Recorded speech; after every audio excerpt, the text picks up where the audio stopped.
करते भी हो या नहीं? घर का खाना मुझे पहली बार इतना अच्छा लगा। ये खाना मैंने नहीं बनाया है, प्रार्थना भाभी ने बनाया है। सीरियल कुमकुम भाग्य में आ गया है एक बहुत ही धमाकेदार ट्विस्ट, जहां प्रार्थना सबक सिखाने वाली है पायल को। जी हाँ, आपको बता दें कि होता कुछ ऐसा है कि अब पायल शिवांश के घर पहुंच जाती है प्रार्थना से बात करने के लिए, ताकि वह कह सके कि तुम जाकर रौनक के घर को बचा लो। लेकिन इसके बाद होता है बड़ा ड्रामा। पायल जब शिवांश के घर पहुंचती है, तो वह वहां जाकर प्रार्थना से बदतमीजी करने लगती है।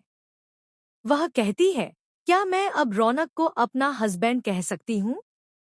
जिस पर प्रार्थना जवाब देती है, वैसे भी तुम्हारा दिमाग हमेशा खराब ही रहता है। तुम सही लड़की होती तो मैं तुमसे बात भी करती। मुझे तुमसे कोई बात नहीं करनी। अब पायल और भी बदतमीजी पर उतर आती है और उल्टा सीधा बोलने लगती है शिवांश के बारे में। लेकिन इस बार प्रार्थना चुप नहीं रहती, बल्कि उसे मुंहतोड़ जवाब देती है। जी हाँ, वह पायल को पकड़ती है और एक थप्पड़ भी मारने वाली है।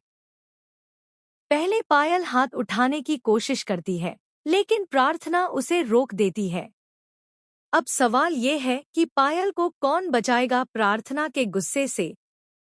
असल में शिवांश पहले से ही बहुत परेशान है और उसने ठान लिया है कि वह अपनी बात से पीछे नहीं हटेगा। प्रार्थना उसे समझाने की कोशिश करती है, लेकिन वो नहीं मानता। इसके बाद स्मिता शिवांश के घर जाती है उससे बात करने के लिए, लेकिन शिवांश उससे मिलता ही नहीं। वहां पर बुआ माँ होती हैं, जो उल्टा सीधा बोलती हैं और दोनों के बीच बहस हो जाती है। तभी वहां प्रार्थना आ जाती है। स्मिता उससे पूछती है, लेकिन प्रार्थना कहती है कि मुझे नहीं पता वह कहाँ है, शायद बाहर गए होंगे। आपने उन्हें इतना परेशान कर दिया है कि उन्हें रात भर आपके ही सपने आते हैं। वह रात भर बस आपके बारे में ही सोचते हैं। ये सुनकर स्मिता सोचती है कि इसे मेरे बारे में सब कुछ कैसे पता है। फिर वह वहां से चली जाती है। लेकिन असली ट्विस्ट तो तब आता है जब पायल भी वहां आ जाती है और पूछती है, आप आ गई क्या अंदर से बात करके? स्मिता कहती है, हाँ, मैं तो आ गई हूँ। मुझे नहीं लगता कि ये लोग कुछ करेंगे। मुझे ही कुछ करना पड़ेगा अपने घर को बचाने के लिए।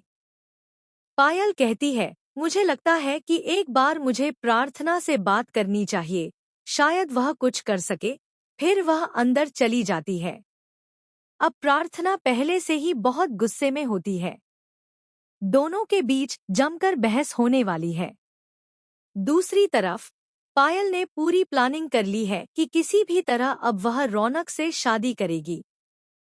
तो अब देखना दिलचस्प होगा कि रौनक की शादी आखिर किससे होती है, पायल से या सोनालिका से, जो बहुत गुस्से में आने वाली है। आज उसने सुन लिया था जब शिवांश प्रार्थना के बारे में बात कर रहा था। असल में जैसे ही प्रार्थना गिरने वाली होती है, शिवांश उसे पकड़ लेता है और उसी समय वह सोनालिका से फोन पर बात कर रहा होता है। तो अब देखना और भी दिलचस्प होगा कि आखिर कौन करेगा रौनक से शादी।